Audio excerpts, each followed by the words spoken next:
Presidente, gracias, señoría. Buenos días.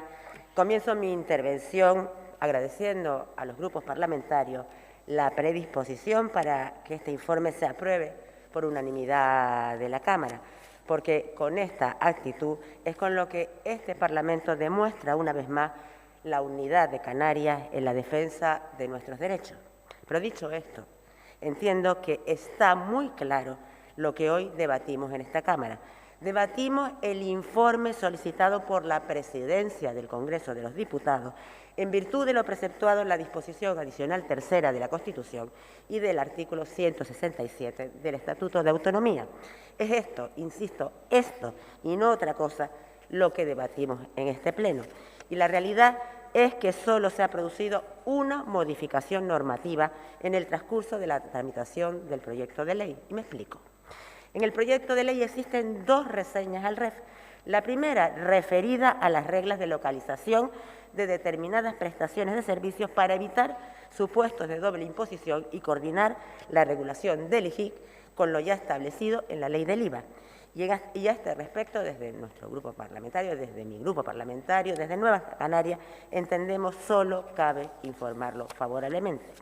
Y la segunda reseña del REF viene referida a la ampliación autorizada en el 2020 por plazo de un año a los efectos de la materialización de la RIC dotada en el 2016 y la dotación con inversión anticipada realizada en el año 17.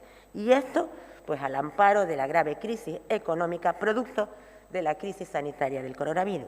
Pero a diferencia de la anterior reseña, esta modificación no es objeto de este informe. En primer lugar, porque no nos los han pedido, ya que no deviene esta modificación de las modificaciones efectuadas en el proceso de tramitación del proyecto de ley, sino que viene o que fue realizada en un Real Decreto Ley el 39/2020, un Real Decreto Ley que modificó una disposición legal que integra el cuerpo normativo del REF, pero que ni el Gobierno de España, previo a su aprobación, ni el Congreso de los Diputados, previo a su convalidación, solicitaron a esta Cámara el preceptivo informe, con lo que una vez más vulneraron lo preceptuado en la Constitución y en el Estatuto. Y en segundo lugar, porque su plazo de efectividad expiró el 31 de diciembre del año 21, con lo que informar algo que ya perdió su vigencia a todas luces es incongruente. Y asociado a esto último, una tercera cuestión que los grupos de la oposición incluyeron en su propuesta de informe, en la que se propone actualizar la disposición transitoria octava de la ley del REF para incrementar en 4 años el plazo de materialización de la RIC de 2016 y el 17 y el de inversiones anticipadas materializadas en el 2018. Y como es obvio, es imposible legalmente que en el año 22 se actualice una disposición normativa que perdió su vigencia el 31 de diciembre del año 21, además del hecho de que en un instrumento como el que hoy debatimos en este informe, cuyo objeto es que el Parlamento informe sobre su posición respecto de las modificaciones normativas efectuadas en el proceso de tramitación de un proyecto de ley, que lo que se plantee, que era lo que estaba originalmente en el informe presentado por los grupos de la oposición, sea una modificación del REF, no solo está fuera de toda lógica, sino que pervierte la razón de ser del instrumento y, peor aún, degrada el buen hacer que en lo que a defensa de nuestro fuero caracteriza a esta Cámara, cuestión que muy lejos de beneficiar perjudica a Canarias.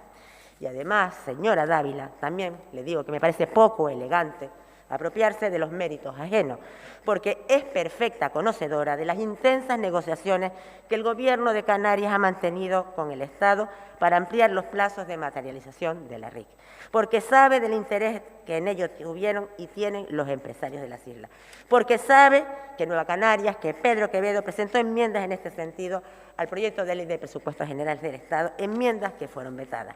Pero a pesar de todo eso, tiene usted el cuajo de calificar a Nueva Canarias como de coros y danzas de Pedro Sánchez, idóneo querer hablar de este asunto, cuestión a todas luces rotundamente falsa. Pero a lo que curiosamente no hace alusión es que en el foro que correspondía y mediante los instrumentos legalmente establecidos, Coalición Canaria no alzó la voz para decir ni mu. Esta vez no hubo voz canaria en Madrid. Y digo esto porque la señora Oramas, a pesar de ser miembro de la comisión que aprobó este proyecto de ley y de haber tenido la oportunidad de enmendar el texto o de haber votado en contra, no hizo nada. No se enteraron de nada.